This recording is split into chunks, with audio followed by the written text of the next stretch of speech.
আপনারা এখানে ঘর বানাচ্ছেন, আমাদেরকে কিছু টাকা পয়সা দেন, আমরা কিছু বলবো না, আপনারা ঘর বানান। আমি বলছি কেন, কিছু টাকা পয়সা কেন দেবো? বলবো কি হ্যাঁ এখানে ঘর বানাইতেছেন, 50,000 টাকা দেন আমাদেরকে মিষ্টি খাওয়ার জন্য। পরে আমি বলছি না, আমি দেবো না, কেন ঘর বানাইতে টাকা দেবো? আমরা দর্জির কাজ করি, সীমিত গরিব মানুষ, অসহায়, সীমিত ইনকাম করি, সেটা দিয়ে তিল তিল করে ঘর বানাচ্ছি, আস্তে আস্তে করে, অল্প অল্প করে।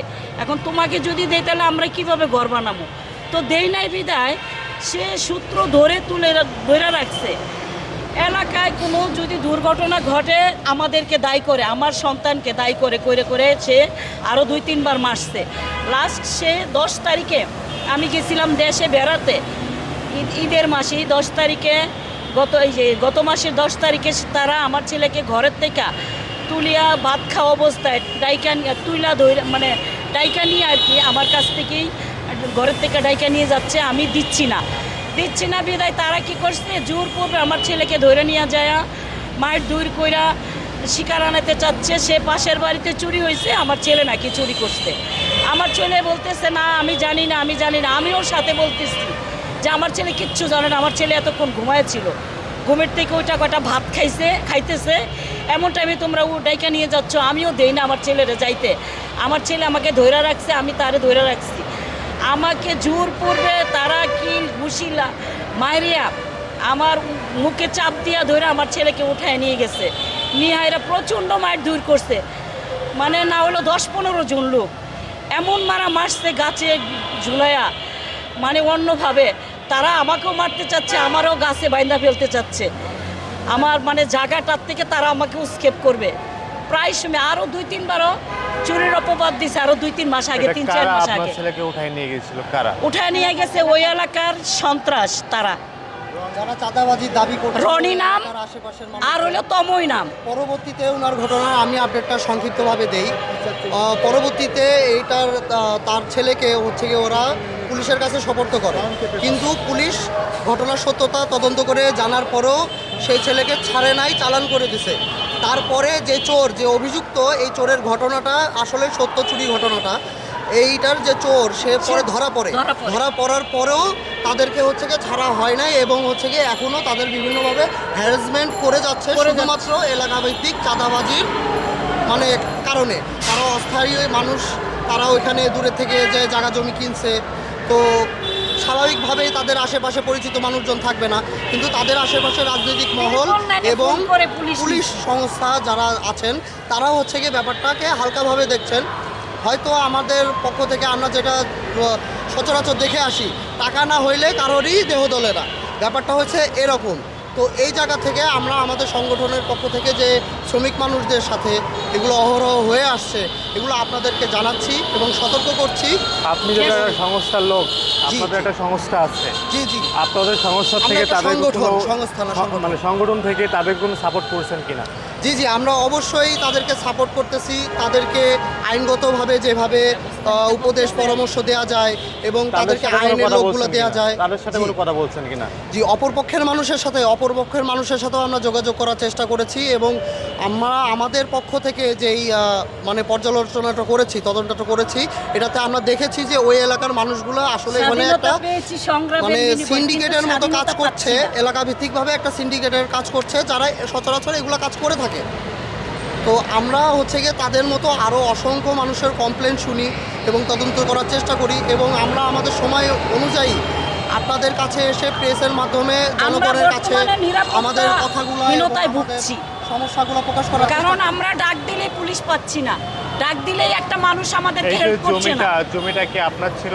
আপনি কিনছেন নাকি? জি আমি জমিটা কিনছি 14 সালে, তিল করে 3 বছরে টাকা দিয়েছি। যার কাছ থেকে আপনি কিনেছিলেন তার জমিটা? নাম হ্যাঁ যার থেকে আমি জায়গা কিনছি তার নাম হলো মামুন। উনি কিছু বলেছে কিনা? না, উনি কিছু বলেন না। উনি কিছু বলে না, কিন্তু উনি যার থেকে কিনেছে কোনো ব্যবস্থা নেয় না।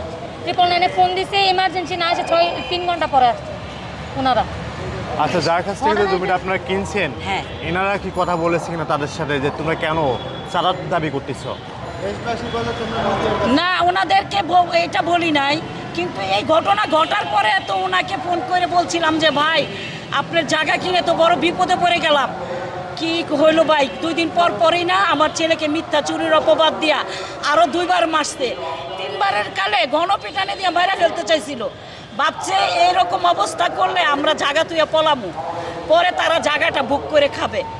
মানে এরকম একটা অত্যাচার আর কি, মানে নিরাপত্তা হীনতায় পক্ষ ভুগছি। থেকে আমরা রেগুলারলি এরকম ধরনের কমপ্লেন পাচ্ছি যে তারা তিলে তিলে জমা করে কিছু জায়গা জমি বা কিছু সম্পদ তারা সংগ্রহণ করলে তাদের আশেপাশের মানুষজন এরকম ভয়ভীতি দেখিয়ে এরকমভাবে তাদেরকে বিতাড়িত করার চেষ্টা করছে, নাহলে কিছু অর্থর লোভে তাদেরকে হ্যারাসমেন্ট করতেছে।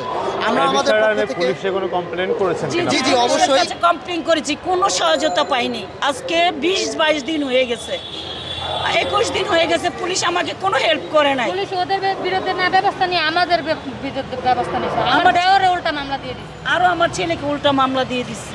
পুলিশ এই ব্যাপারে আমি আপনাদেরকে- পুলিশ সুপারে আপনাদেরকে কি বলেছে? জি, পুলিশ আপনাদেরকে কি বলেছে? পুলিশ বলতেছে আপনাদের দেশের যে মেম্বার উনি ভালো না, উনি ওদের সাথে মিলে গেছে। মেম্বারের নাম যেন কি হাদি মেম্বার। হাদি মেম্বার উনি আগের থেকেই উনি মেম্বারগিরি করতেছে, এখনও উনি মেম্বারগিরি করতেছে। হ্যাঁ বুঝতেই পারতেছেন সরাসরি উনি কি আওয়ামী লীগের? জি, হ্যাঁ, উনি এখনো মেম্বারগিরি করতেছে। আমি মেম্বারে না হলেও 100টা ফোন দিছি যে ভাই আপনি আসেন আমার ছেলেটাকে বাঁচান। উনি ফোন ধরেই নাই, যাও একবার ধরছে, বলে কি আমি কিছু জানি না, আমি কিছু জানি না। অথচ ওনার সামনে দিয়ে আমার ছেলেটাকে মারছে। উনি আরো পুলিশকে কয় কি যান নিয়ে মামলা দিয়া দেন, কি করবেন। আমার ছেলের এমন মারা মারছে, মনে করেন আল্লাহ বাঁচাইছে, নাইলে মইরা যাইতো। আরো ভাত খাইছে, খাওয়া অবস্থায় গণপিটানি দিয়ে মারা ফেলতে চাইছিল। ভাবছে আমার ছেলের মারা লাইলে আমরা বয়ে এখান থেকে পালায় যামোগা, জায়গাটা তারা বুক দখল করে খাইব। জায়গা কিনে বিপদে পড়ছি জানেন, জীবনই চলে যায়। গাজীপুর এলাকা, শ্রীপুর থানার আন্ডার। আমি বলতে চাই যাতে আপনারা যারাই গাজীপুর এলাকায় জায়গা কিনবেন দেখে শুনে কিনবেন, কারণ ওই এলাকার মানুষ এত ভয়ঙ্কর। আমি জায়গা কিনে ভুল করে ফেলছি। এখন আমি যেভাবেই হোক একটা সমাধান চাচ্ছি দেশবাসীর কাছে এবং মিডিয়ার এক সাংবাদিক ভাইদের কাছে। আপনাদের আকুল আবেদন করছি আপনারা আমার ব্যাপারটা সুদৃষ্টিতে দেখার জন্য, কারণ আজকে 21 দিন হয়ে গেছে আমি কোনো বিচার পাই নাই। আমি নিরাপত্তাহীনতায় ভুগছি। আমি আমার আত্মীয় স্বজনের বাসায় গিয়ে থাকি, মানে তারা আমাকে এত জ্বালাচ্ছে। তারা 50,000 টাকা প্রথম দাবি করছে আরও 6-7 মাস আগে, বছর খানিক আগেও একবার। আমি তো এটা বুঝতে পারি নাই যে তাদেরকে চাঁদা না দিলে আমার ঘর উঠাইতে দিবে না, বা তারা আমাদেরকে মিথ্যা চুরির অপবাদ দিবে, এটা আমি বুঝতে পারি নাই। আমি চিনতে পারিনি ওই দেশের মানুষকে, আমার চিনাটা ভুল হয়ে গেছে। তাহলে আপনারা যেখানেই থাকেন, গাজীপুর এলাকায়, শ্রীপুর থানার আন্ডারে গফরগাঁও এলাকায় যারাই জায়গা কিনবেন খুব বুঝা শুনে কিনবেন, কারণ আমাকে ভুক্তভোগী বানায় ফেলছে। আমি আজকে 6 মাস ধরে পুরাভাবে ভুগতেছি। 6 মাসের ভিতরে আমার ছেলেকে 3বার চুরির দায় দিছে, 2বার দিছে। এর আগে 3বারের কালে আমার ছেলেকে মেরেই ফেলতে চাইছিল। পরে আমি 999-এ ফোন দিয়া 3 ঘন্টা পরে পুলিশ আইছে। আইসা পুলিশ আমার কথা শুনে নেয়, তারা টাকা খাওয়াইছে, আমার কাছে টাকা চাইছে পুলিশ, আমি দিতে পারি নাই। শ্রীপুর থানার এক দারোগার নাম জানি কি আমিনুল দারোগা, উনি আমার কাছে টাকা চাইছিল যে আপনার ছেলেকে তো আমি উদ্ধার করে আনছি, নাহলে তো তারা মেরে ফেলতো। আপনি আমাকে আলমগীর নাম ওনার নাম, যে নাহলে তো ওনারা মেরে ফেলতো।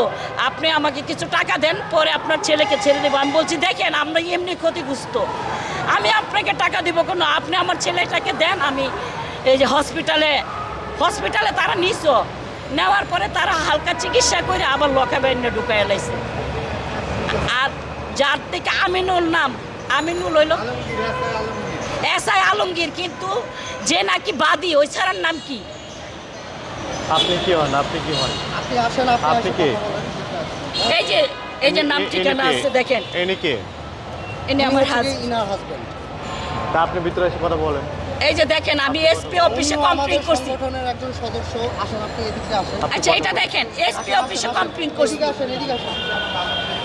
গাজীপুর এসপি সুপারে কমপ্লেইন করছি, কোনো লাভ হয়নি। আসলে আমরা আজকে তারপরে জনগণের দেখেন কাছে এটা বলুন তো কি হয়েছে মেডিকেল রিপোর্ট। জি, আমার নাম মোহাম্মদ নাসিম রহমান। এর আমি ওনার হাজবেন্ড। আমি ওনারা যখন মাইর দূর করে আমি পালায়ের একটা জঙ্গলের মধ্যে 999-এ ফোন দিছি।